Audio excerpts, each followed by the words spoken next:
สาวคนแรกคือคนเวียงจันทร์ที่ทำให้ฉันหัวใจสั่นไหว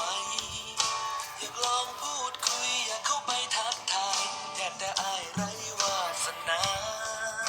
จึงขอบความหักรันเร่แรงมาหวังพึ่งพาสาวเมืองปากสัน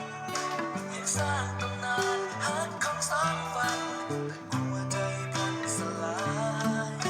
จึงหอบความหักมุ่งหน้าลงใต้สาวคำนวณว่าจะใจใจว่างบ่นอนสวรรค์เขตกับผู้งามคาดอ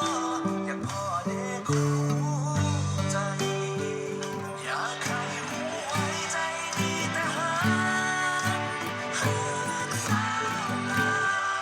เชื่อในความดีของคนลาวที่มีมา อายได้แต่หวัง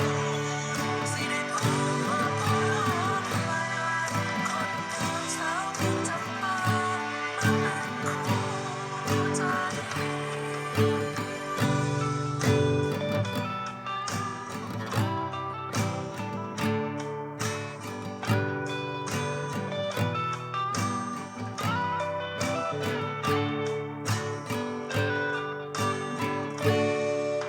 พอมีบ้างไหมสาวใดที่โอเค